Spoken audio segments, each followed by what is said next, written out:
রসুন, হয় হাসো না হয় তাকিয়ে থাকো, দুটো একসাথে করো না। আমার দুর্বল হৃদয় তো দিতে পারে না। মাঝে মাঝে মনে হয় তোমাকে ব্যাঙের মতো করে খেয়ে ফেলি। কি দেখো, চুল। চুলের উপর পড়ে থাকা আলো, মেঘ গলে সব আলো তোমার চুলে এসেছে। মাঝে মাঝে কি মনে হয় জানো, কি? সৃষ্টিকর্তা আলো সৃষ্টি করেছেন যেন পৃথিবীর সকল প্রেমিকাকে সুন্দর দেখায়, বিশেষ করে আমারটাকে। রে কোলালা এই এই কিসে কোলে নিয়ে নিবা এখনো? তোমাকে কষ্ট লাগে কোলে না, না কোলে কে নিব? বলে তো ভাই উনি কোলে কে নিব? কোলে ভাই তুই কোলে এই বেটা কোলে নে। কি আশ্চর্য, সবসময় রাস্তাঘাটে এরকম রেগে যাও কেন? রাস্তাঘাটে এরকম করে রাগারাগি করে মারপিট করলে হবে প্রতিদিন? এটা মানুষ, চোখ গালিয়ে দিতে পারলে খুব ভালো হতো। তাহলে তো বাংলাদেশে অর্ধেকের বেশি মানুষের চোখই থাকবে না।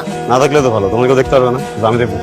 আর আমি দিনরাত এক করে প্রতিদিন থানায় দৌড়াবো, কোর্টে দৌড়াবো নাকি? হ্যাঁ সমস্যা আছে, ধরো না।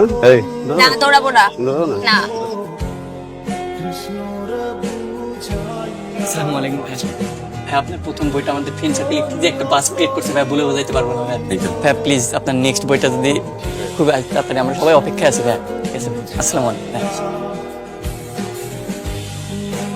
বাড়ি বলে এত প্রেশার দিচ্ছিল, সরি। প্রকাশক কি বললো? কি আর বলবে, মিষ্টি কথায় কাজ হবে না। এক হাতে পাণ্ডুলিপি দিন, আর এক হাতে টাকা নিন। তো পাণ্ডুলিপি জমা দিচ্ছ না কেন? শেষ হতে হবে, শেষ না হলে কি হবে?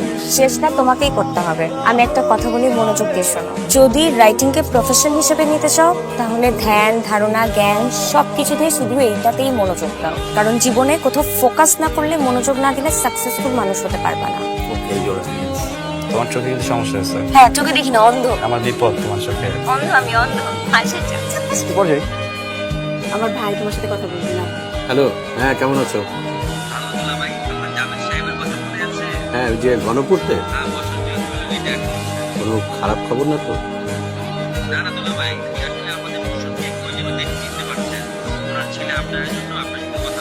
এটা তো ভালো খবর। তো তুমি এক কাজ করো না, বাসায় চলে আসো। কি আলাপ বাবা? যে জাভেদ সাহেব আছে না, উনি ওনার ছেলের জন্য তোকে পছন্দ করেছে।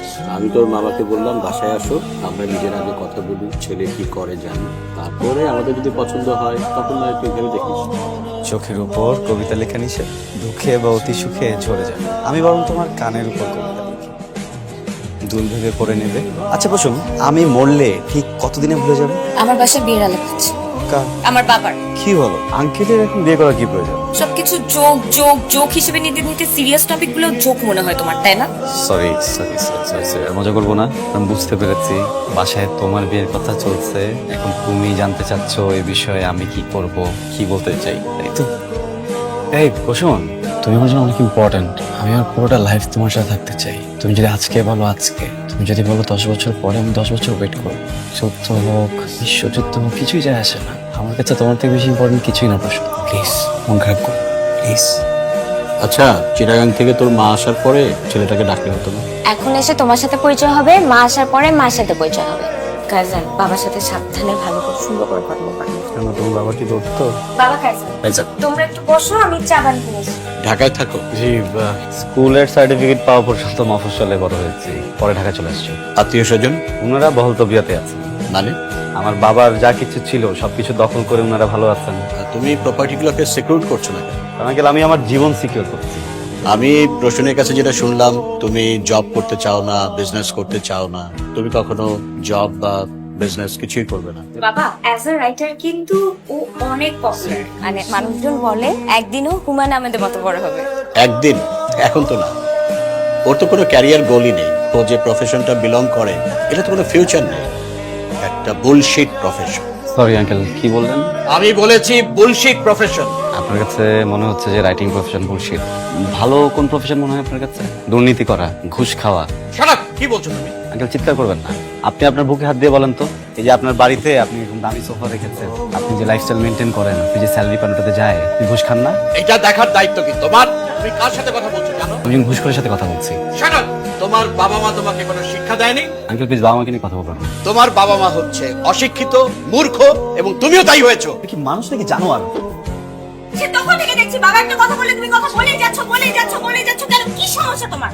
উনি একটা বয়স্ক মানুষ, উনি না হয় তোমার কোনো কথায় বিরক্ত হয়েছে, তাহলে একটু মুখটা বন্ধ করে রাখো। প্রফেশন নিয়ে কথা। মুখ বন্ধ করো কাইজার। আমার সাথে আর কোনো ধরনের যোগাযোগ করবে না, বেরো। আমি তো বাবা মাকে নিয়ে বের হও কাইজার।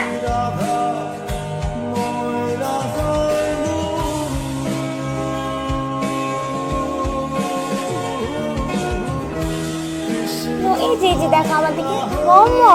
এই শোনো, আমি বেরোচ্ছি। কেন ব্রেকফাস্ট করবে না? আর বলো না, অফিসে কি একটা ঝামেলা লাগছে, এক্ষুনি কি আমার ম্যানেজারের সাথে বসতে হবে। তোমার আমি কতবার সাবধান করছি, কথা শোনো না। কোম্পানির পলিসির বাইরে গিয়ে দিনের পর দিন অনিয়ম করছো, ঘুষ খাইছো, মনে করছো কিচ্ছু হবে না, কেউ জানবে না। আরে ভাই, নতুন সিওর ব্যাপারে আমি তোমার বলিনি, আগে বলিনি, বলছি কিন্তু তুমি পাত্তা দাও। এখন তদন্ত হবে, চাকরির আশা করো না, কিভাবে জেলে যেতে না হয় সে ব্যবস্থা করো। কি হয়েছে তোমার? অফিসের একটা ফাইন্যান্সিয়াল প্রজেক্ট নিয়ে অনেক বড় ঝামেলা হয়ে গেছে। ওই প্রজেক্টের রেসপন্সিবিলিটি ছিল আমার। এখন না আমি বুঝতেছি না আসলে কিভাবে কি ম্যানেজ করবো। কিচ্ছু হবে না, এত টেনশনের কিচ্ছু নেই। ম্যানেজার স্যারের সাথে তো আমি কথা বলেছি কয়েকবার, কালকে আমি যাবো, যে ওনার সাথে কথা বলবো একটু কি করা যায়। আমি আসলে আপনার সাথে একটা জরুরি বিষয়ে কথা বলতে এসেছিলাম। ভাবি, আমি বোধহয় বুঝতে পারছি আপনি আসলে কোন বিষয়টাকে মিন করছেন। আপনারা আসলে অনেক আপসেট হয়ে পড়েছে এখন এরকম একটা সিচুয়েশনে, আসলে ওকে কিভাবে কি বলা উচিত। মানে আগের সিইও থাকলে আমি খুব সহজেই ব্যাপারটাকে ম্যানেজ করতে পারতাম, তো এখন যিনি আছেন খুব স্ট্রিক্ট। আপনি একটা কাজ করেন না, আপনি তার সাথে দেখা করে সরাসরি কথা বলেন। ম্যানেজার তো ইন ডিটেইলস কিছু বললো না, খালি বললো ডিসিপ্লিনে ইস্যু। আরে ঘন্টার ডিসিপ্লিন, যত সব রাবিশ কথা। যদি রাবিশ হয় তাহলে তো তুমি এত চাপে থাকতে না, তাই না? ইভেন ম্যানেজার সারেন্ডার করতো না। প্লিজ আমাকে বলে ব্যাপারটা কি? এটা ফাইন্যান্সিয়াল প্রজেক্টের বড় একটা ঝামেলা হয়েছে। ফাইনান্সিয়াল প্রবলেম বলতে কি বলতেছো? তুমি কি ঘুষ খাও? রসুন, এই যুগে ঘুষ কে না খায়? তোমার বাবাকে দেখো, তোমার বাবা কি এত বড় বাড়ি, লাক্সারি গাড়ি, এমন লাইফস্টাইল বেতনের টাকা দিয়ে করছে? ঘুষের টাকা দিয়ে করছে। তুমি প্লিজ সিও স্যারের সাথে একটু কথা বলে দিয়ে। টিমের সবাইকে কনফারেন্স রুমে আসতে বলুন। হ্যাঁ, কাজে আপনাকে বলুন আগামী কাল আসতে, আপনাকে জন্য ফোন করে তারপর আসে। হুম?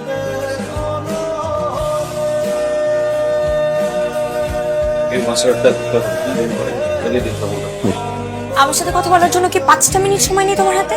বলুন। আমার হাজবেন্ডের নাম আবরার ফাহিম।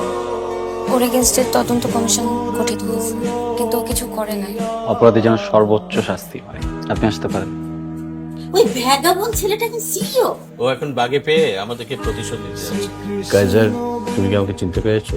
জি না। আমি প্রসূনের বাবা। সরি, কোন প্রশ্ন? আমি আসলে এসেছিলাম আবরার ফাহিমের ব্যাপারে কিছু বলার জন্য। ছেলেটার যদি এখন জেল জরিমানা হয়, আমার মেয়েটার দুধের বাচ্চাকে নিয়ে অসহায় অবস্থা করবে। এই সমাজের একটা শিশুর বাবা যদি জেলে থাকে, তার বেড়ে ওঠাটা স্বাভাবিক হয়। লজ্জায়, অপমানে আমার মেয়েটা হয়তো মরেই যাবে। এখানে আমার কি করার আছে বলুন? দেখুন মিস্টার, আমি দুর্নীতিবাজ, পুষ্প, এই ধরনের মানুষগুলোকে না আপনি দেখতে পারি। বিশেষ করে এই বিষয়ে যারা সাফাই গাইতে আসে তাদেরকে তো আরো আপনাকে একটা তার জন্য খুব ভালো হবে যদি তুমি এখান থেকে বেরিয়ে যাও। বলেছিলাম বাবা, ও তোমাকে আবার অপমান করবে। আরে ও তো অপমান করার জন্য বসেছিল।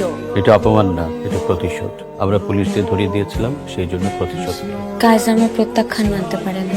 চাকরি, সাফল্য, দুনিয়াদারি, এইসব কিছুই ওর মাথায় কখনো ছিল না। সরল সাদামাটা জীবন ছিল, চলছিল সে পথে। একদিন সব পাল্টে যায়। রাজা, তুমি কি চাও আমার থেকে? আমার জীবনটা কি তুমি তছনছ করে দিতে চাও? তুমি কি আমাকে রাস্তায় ফেলে দিতে চাও? তুমি আমাকে পথে বসাতে চাও? তুমি কি চাও আমি আমার বাচ্চাটাকে নিয়ে রাস্তায় রাস্তায় ঘুরে বেড়াই? কি করলে তোমার একটু শান্তি হবে বলো? তোমার অনেক রাগ না আমার উপরে? কি তোমার সাথে পার্সোনাল সময় কাটালে তুমি খুশি হবা? তুমি আমাকে তখন শান্তি দিবা? মিসেস ফাহিম, আমি খুবই দুঃখিত আপনাকে এমন একটা জায়গায় রেখেছি। আসলে যে বিষয়ে আপনার সাথে কথা বলবো সেটা আপনার জন্য খুব সম্মানজনক, তাই অফিসের সবার সামনে বলতে চাইনি। আপনি বেশ কয়েকবার অফিসে এসেছেন আমার সাথে কথা বলার জন্য, কিন্তু আমি আপনাকে সময় দিইনি। আপনি নিশ্চয়ই ভেবে নিয়েছেন এর পিছনে ব্যক্তিগত কোনো কারণ নয়। আমি বা আমার কোম্পানি আমরা প্রফেশনাল, তাই ডকুমেন্টস ছাড়া আপনার সাথে কথা বলতে চাচ্ছি না। এখানে আপনার হাজব্যান্ডের করা সব ফ্রডের ডিটেলস আছে। একজন সচেতন মানুষ হিসেবে পুরোটা দেখে আমাদের বলবেন এখন আপনার হাজব্যান্ডের সাথে আমাদের কি করা উচিত। তোমার যেটা ভালো মনে হয় তুমি করো, আমার তোমাকে বলার কিছু নেই। মিসেস ফাহিম, আমরা অবিবেচক নই। আপনার পরিবারের বিষয়টা আমরা ভেবেছি, আপনার সন্তানের বিষয়েও ভেবেছি। অ্যাপয়েন্টমেন্ট লেটার আপনি চাইলে কাল থেকে জয়েন করতে পারেন। Thank you. ওকে। কাইজার, আমাকে কি একবার নাম ধরে ডাকবে? গুড লাক প্রসন্ন।